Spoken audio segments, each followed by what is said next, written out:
예수님의 십자가를 묵상하는 사순절을 보내고 있습니다. 이 사순절 이 기간에는 특별히 예수님의 십자가의 고난과 아픔을 우리가 생각하면서 나를 위한 하나님의 사랑이구나, 나를 용서하기 위한 하나님의 그 능력이구나 라는 것을 깨달으면서 우리가 하나님께로 더 가까이 가는 시간을 말합니다.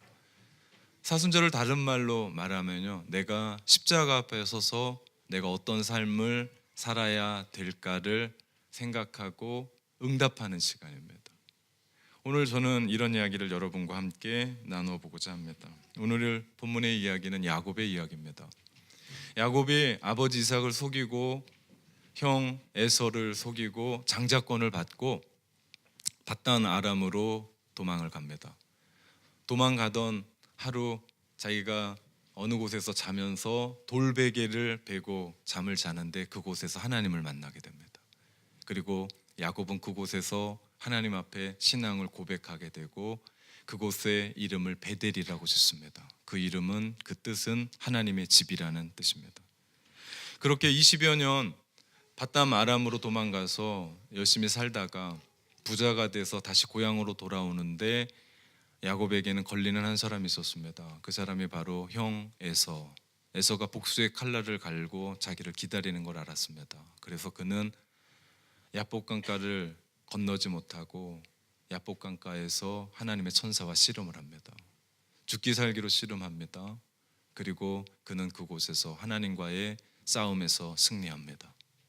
그런데 그 승리의 대가가 너무나 컸습니다. 처절했습니다. 그가 고관절을 다쳤고 그는 평생을 절뚝거리며 살았습니다. 그렇게 다리를 절면서 해 뜨는 분이엘을 나오게 됩니다. 그리고 그 사건을 통해서 형 에서와 극적인 화해를 했고 하나님의 은혜였죠. 그리고 그는 숫곳이라고 하는 곳에서 장막을 펴고 그곳에 거처하게 됩니다. 여러 해가 지났습니다. 그리고 나서 이들은 숫곳을 떠나서 가나안이라고 하는 또 다른 땅으로, 세겜이라는 땅으로 이민을 가게 됩니다. 그리고 그 세겜 땅에 도착해서 야곱은 세겜의 아비 하몰의 아들에게 은 100개를 주고 땅을 삽니다. 그리고 그곳에서 하나님 앞에 제단을 쌓고 하나님을 예배합니다. 그리고 그곳의 이름을 엘렐로에 이스라엘, 그 뜻은 하나님은 이스라엘의 하나님이십니다 라고 명명합니다. 야곱의 신앙이 근사합니다. 멋집니다. 마치 그의 조상, 그의 할아버지 아브라함이 했었던 것처럼 가는 곳마다 제단을 쌓았어요. 그리고 하나님을 예배합니다. 그리고 돈을 주고 땅을 삽니다. 그리고 그의 이름도 동일하게 엘렐로의 이스라엘, 동일하게 짓습니다. 정말 여기까지만 보면 아브라함 못지않은 위대한 믿음의 사람이라는 것을 알게 됩니다. 틀림이 없어요. 그런데 사람이 위기를 겪으면, 위기에 닥치면 그 사람이 누구인 줄 안다고, 진면목을 안다고.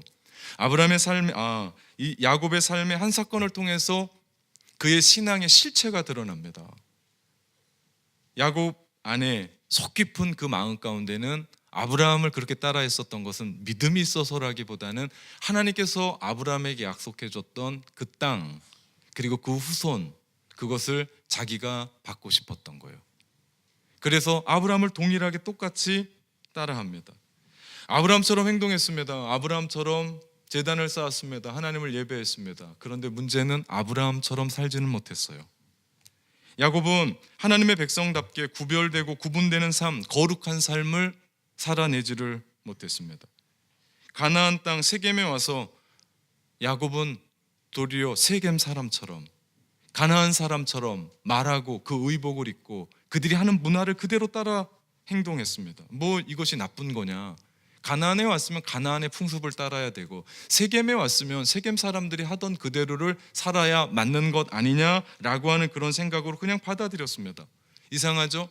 한쪽에서는 제단을 쌓고 하나님을 예배하는 삶을 살아갑니다. 그런데 동일하게 한쪽에서는 세상 사람들이 살아가는 그대로 가나안의 문화를 본받고 그들의 언어를 따라 그들이 하는 풍습대로 살아갑니다. 전혀 이중적이고 구별됨이 없고 이중적인 삶을 살아가는 야곱을 보게 됩니다. 이런 타협하는 삶, 이중적인 신앙을 살아가는 야곱의 가정에 불행이 닥칩니다. 곧 이 사건이 한 사건이 터지게 되는데 이 사건이 야곱의 가정에 가장 뼈아픈 사건이었습니다. 시련의 사건이었죠. 야곱의 딸 디나가 가나안 여인들과 교제하러 나갔다가 하몰의 아들 그 땅의 추장 세겜에게 겁탈을 당합니다. 치욕적인 사건이었어요. 그리고 추장의 세겜의 아버지 하몰이 야곱을 찾아와서 일이 이렇게 된 거 어떡하겠냐, 너의 가정과 우리의 가정이 손을 잡자, 통혼하자, 그렇게 이야기합니다. 아버지 야곱의 마음이 어땠을까요? 가슴이 찢어졌을 겁니다. 그럼에도 불구하고 야곱의 마음 가운데는 나는 작은 사람이다라고 생각했습니다. 가나안 부족들, 그 당시에 시족을 중심으로 살았기 때문에 가나안에 들어온 이상 나는 작은 사람이고 우리의 가족은 소수의 사람이고, 그러니까 저들이 연합해서 들어오면 우린 죽을 수밖에 없다라고 하는 그런 믿음 없는 삶이 그에게 있었습니다.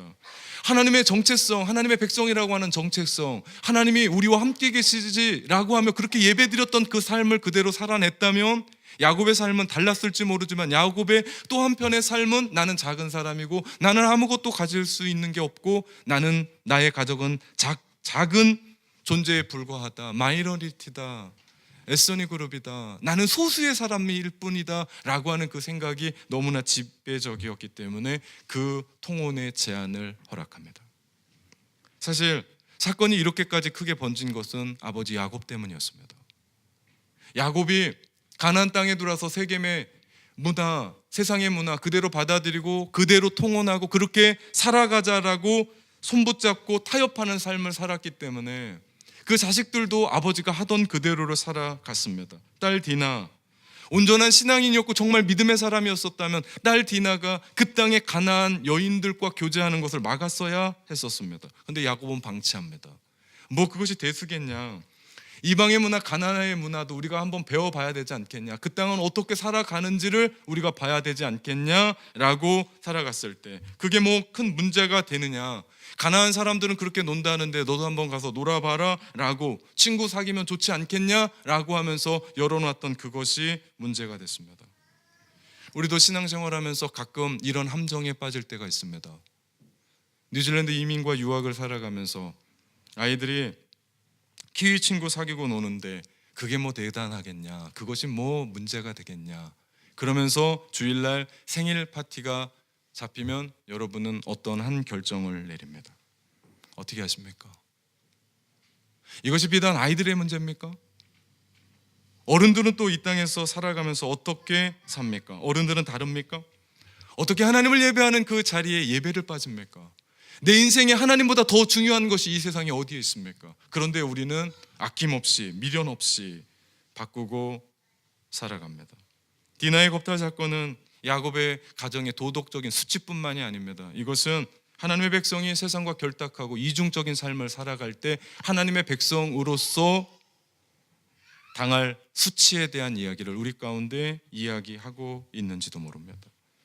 또 하나, 야곱은 살아가면서 그 누가 그렇게 얘기하지 않았는데 자기가 작다고 생각했어요. 자기 민족이 작다고 생각했습니다.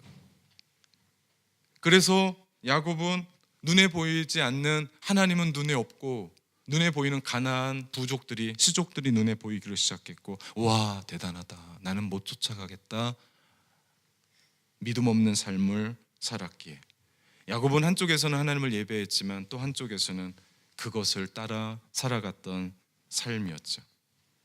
일은 여기서 끝나지 않습니다. 사건은 꼬리에 꼬리를 문다고, 디나의 사건을 복수하겠다고 야곱의 두 아들 시몬과 레위가 복수를 합니다. 그런데 너무나 파렴치합니다. 신사적이지가 않아요. 너무나 야만적이고 있을 수 없는, 두 가정이 통혼을 해요. 그런데 야곱 가정에서 이야기합니다. 우리가 이방 사람들과 통혼하기 위해서는 그냥 줄 수 없다. 너희 남자 모두가 할례를 받아라. 세겜 사람들이 그것을 좋게 여겼습니다. 그 뜻을 수용합니다. 그리고 모든 남자가 하루아침에 할례를 받죠. 그때 시므온과 레위가 기습으로 공격합니다. 가장 아플 때. 그리고 다 죽여버려요. 모든 남자를 쓸어버립니다. 그러지 않아도 야곱은 자기 자신과 자기 가족이 작다라고 생각했는데 지금 가나안 부족에 불을 붙여버린 겁니다. 이제는 죽었구나, 이제는 방법이 없구나, 다 끝난 겁니다. 망연자실하게 앉아있는 그때 하나님께서 야곱을 찾아오십니다. 그리고 야곱에게 말씀하십니다. 그 옛날 네가 형 에서의 낯을 피하러 도망갈 때 네가 만났던 돌베개에 베고 잤던 그 베델, 너 그곳으로 올라가라. 그곳에 올라가서 제단을 쌓고 예배해라. 1절 말씀입니다. 하나님이 야곱에게 이르시되 일어나 베델을 올라가서 거기 거주하며 내가 내 형 에서의 낯을 피하여 도망했던 때에 내게 나타났던 하나님께 거기서 제단을 쌓으라. 하나님께서 말씀하십니다. 지금 야곱은 지금까지 살아오면서 하나님을 만났던 그 베델을 잊고 살았습니다. 그런데 하나님은 인생의 그 위기 순간에, 끝났다고 하는 순간에, 이제는 안 된다라고 생각하는 그때에 하나님은 야곱에게 베델을 기억하게 하시고 떠올리게 하시고 기억나게 하시고 다시 그곳으로 올라갈 것을 말씀하시고 그곳에서 너가 가슴 떨리게 예배했었던, 하나님을 사랑했었던 첫사랑에 대한 그 기억을 더듬어 기억하고 거기에서 하나님을 예배했었던 그 자리로 올라가라. 이것이 바로 야곱에게 나타나셔서 하나님이 그 야곱의 삶의 회개를 촉구했었던 하나님의 자비하심입니다. 야곱의 가정이 하나님께서 주신 마지막 기회였습니다. 회개하라. 이 절체절명의 위기 속에 무엇을 붙잡고 살아야 되는지, 어느 곳에 살아야 되는지, 어떻게 살아야 되는지에 대한 그 이야기를 야곱에게 하고 계십니다. 그리고 야곱의 가정이 있어야 될 곳이 세겜이 아니라 베델이었다라는 것을 깨닫게 해주시죠. 베델이 어떤 곳입니까? 베델은 야곱이 하나님을 만난 곳이었습니다. 그곳에서 하나님이 내 인생의 주인이십니다. 가슴 깊게 고백했던 곳입니다. 지금까지 내 인생이 내가 주인인 줄 알고 살았습니다. 내 마음대로 살았습니다. 돈 되는 건 하나님이랑 상관없이 살았던 사람입니다. 근데 그 베델에서 내 인생의 주인은 하나님이십니다. 그 주인으로 모시고 하나님의 성소를 이곳에 짓겠습니다. 자기가 베고 잤던 그 돌베개 위에 기름을 붓고 내가 이곳에서 하나님 앞에 11조를 드리겠습니다 약속했던 그 장소. 다시 말해서 하나님은 야곱에게 너는 왜 나를 만났던 그 첫사랑을 잊어버렸냐? 네가 신앙하면서, 네가 신앙생활하면서 그렇게 살아갔었던 그곳을 왜 기억하지 못하냐라고 얘기하며 하나님은 야곱에게 회복하기를 원하셨던 겁니다. 그 옛날 간절히 매달렸던 야곱의 뜨거운 신앙을 하나님은 보기 원하셨던 겁니다. 겉으로는 예배드렸지만 속은 아니었습니다. 믿음 있는 척 아브라함처럼 그렇게 그런 삶을 살아냈지만 돈 주고 땅도 샀고 제단도 샀고 그 안에 예배도 드렸고 그리고 그곳에서 하나님이 나의 모든 것입니다라고 얘기했지만 속사람은 믿음의 사람이 아니었고 세상에 돌아가는 그 풍토에, 세상에 돌아가는 그 경제에, 세상에 돌아가는 그대로로 살았었던 믿음 없는 삶을 살았는데 하나님은 그에게 이제는 믿음의 사람으로, 네가 생각했었던 그 하나님, 네가 믿었던 그 하나님, 하나님 앞에 고백했었던 그 믿음의 그 이야기 그대로 살아가기를 하나님은 원하셨습니다. 야곱은 다 끝난 줄 알았습니다. 죽는 줄 알았습니다. 포기하고 절망하고 있을 그때 하나님은 그에게 회개를 요청하시며 돌아오라고 말씀하십니다. 모든 것에는요 때가 있습니다. 우리가 삶을 살아갈 때 살아야 될 때도 있지만 죽어야 될 때도 있고 자식을 내 안에 품을 때도 있지만 내려놓을 때도 있듯이 회개도요 때가 있습니다. 우리가 서 있는 사순절 예수님의 십자가를 생각하고 묵상하며 이때 하나님은 우리에게 또 기회를 주십니다. 그것은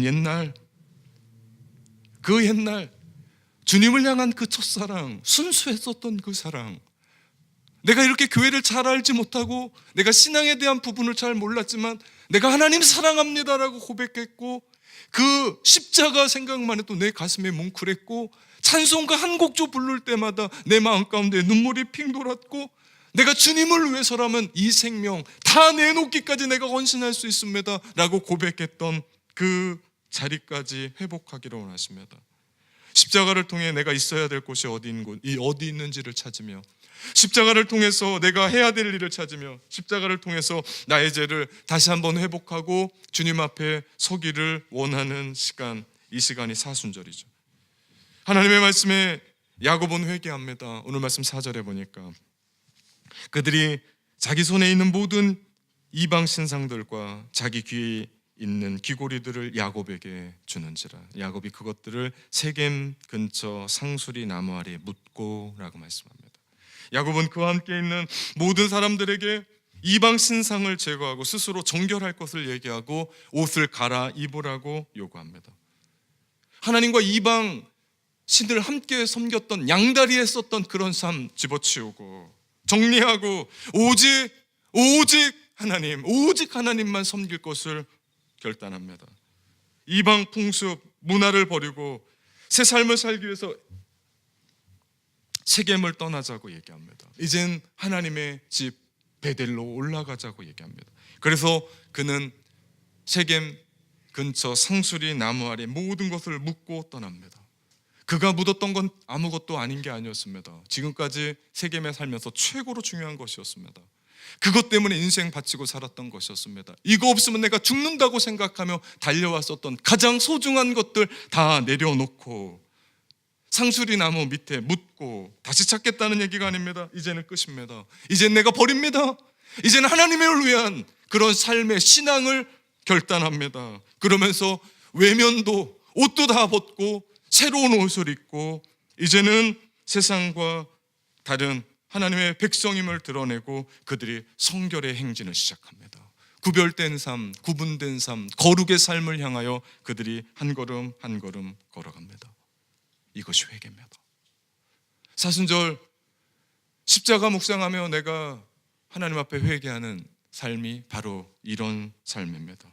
그리고 그 회개가 야곱의 가정의 결정적인 사건이 됩니다. 그 결과 가나안 부족들이 이 소식을 듣고 연합해서 결집해서 다 올라올 줄 알았는데 반대로 5절 말씀해 보니까 그들이 떠났으나 하나님이 그 사면 고울들로 크게 두려워하게 하셨으므로 야곱의 아들들을 추격하는 자가 없었더라. 이제는 두려워하는 주체가 바뀌었습니다. 이제는 야곱이 두려워하는 것이 아니라 가나안의 부족들이 야곱의 가정을 두려워하게 되더라. 하나님 앞에 진정으로 믿음으로 회개하고 하나님 앞에 신앙을 결단하고 내가 하나님을 위해 살아가겠습니다. 그 주님과의 만났던 그 첫사랑을 회복하며 떠나갈 때, 그렇게 살아갈 때 하나님은 야곱의 가정을 통하여 놀라운 일들을 이루어 가는 것을 보게 됩니다. 가나안의 부족들이 그들을 추격하는 일들을 포기합니다. 이것이 하나님께서 야곱의 가족에게 주셨던 참된 회개를 행했던 야곱의 가정에게 주셨던 하나님의 은혜였습니다. 우리의 삶을 되돌아봅시다. 다 끝났다고 생각하는 사람이 이 자리에 있습니까? 혹 이제는 더 이상 안 된다고 포기하는 분이 이 자리에 있습니까? 오늘 하나님의 이 말씀을 주의 음성으로 들으십시오. 그리고 베델로 올라가십시오. 그곳에서 하나님 앞에 영적인 제단을 다시 쌓고 하나님을 예배하기를 시작하십시오. 올라갈 때 그냥 올라가지 마시고 지금 세상의 문화 속에 여러분이 가장 중요하다고 생각했었던, 내가 믿었던 것, 헛된 것, 명예와 물질과 내가 꿈꿔왔었던 가나안의 모든 문화, 헛된 세상의 문화, 가치관들 다 내려놓고 그거 다 묻고 내가 처음 하나님 만났을 때 그 가슴 뛰었던 그 마음, 내가 처음 하나님 만났을 때 그 뜻깊었었던 그 마음 가지고 다시 올라갑시다. 이것이 회개입니다. 회개는 가는 길에서 한번 눈물 흘리고 시원하게 또 그 길을 걸어가는 게 아닙니다. 회개는 내가 가던 길에서 내가 통에 자복하고 다시금 내 삶을 턴해서 하나님을 바라보며 걸어가는 것, 이것이 회개입니다. 이제는 하나님께로 돌아가야 됩니다. 우리가 진심으로 회개합시다. 하나님을 믿노라 하면서도 여전히 하나님과 세상에 양다리 걸치고 살아갔었던 그 삶을 회개합시다. 내가 다 아는데 알면서도 어쩔 수 없다라고 하는 환경을 핑계대면서 하나님 앞에 그렇게 나가지 못했던 삶을 회개합시다. 내가 십자가를 외면했었던 그 삶을 회개합시다. 하나님보다 더 소중하게 생각했던 나의 가족, 나의 자녀, 나의 직장, 나의 사업장, 나의 돈, 물질, 명예, 잘못 생각하고 있었던 것 우리가 회개합시다. 하나님의 교회를 사랑하지 못한 것 회개합시다. 하나님의 가족들에게 내가 아낌없이 주님이 십자가에서 우리에게 모든 것 다 주시기까지 사랑하셨는데 내가 그렇게 사랑하지 못한 것 회개합시다. 지금까지 살아가면서 하나님만이 나의 주인이십니다라고 고백했는데 지금까지 내 삶, 내 뜻대로, 내 마음대로 살아갔던 것 회개합시다. 우리가 그렇게 회개할 때 하나님 우리를 용서하시고 우리 안에 새로운 일들을 시작하실 줄 믿습니다. 예수 그리스도 안에서 예수 그리스도의 이름으로 우리가 죄를 고백하고 회개할 때 하나님은 야곱을 일으키시고 야곱의 가정에게 베푸르셨던 그 은혜를 우리 가운데 베푸십니다. 요한일서 1장 9절 이 말씀을 같이 읽어봅시다. 만일 우리가 우리의 죄를 자백하면 그는 미쁘시고 의로우사 우리 죄를 사하시며 우리의 모든 불의에서 깨끗게 하실 것이요. 믿으십니까? 그렇다면 이 회개의 기회를 놓치지 마십시오. 우리가 반드시 하나님 앞에 회개할 때만 그때만 희망이 있습니다. 바다에 떠 있는 배가 침몰하는 경우가 두 가지가 있답니다. 하나는 배에 구멍이 나서, 또 하나는 배가 실어야 될 용량보다 더 많은 짐을 싣고 갈 때 배는 침몰한답니다. 후자가 되면 뱃사람들은 쌓아 올린 물건이 뭐냐 상관없이 무거운 것도 버리기를 시작합니다. 반드시 침몰을 막기 위해서 그들은 버리기를 시작한다고 얘기합니다. 마찬가지입니다. 사랑하는 성도 여러분, 여러분의 인생의 배가 무거운 죄로 말미암아 침몰 직전하고 있다면 이제는 과감하게 버리십시오. 버려도 죽지 않습니다. 아니, 영원히 살 길이 그 안에 있습니다. 우리 같이 기도합시다.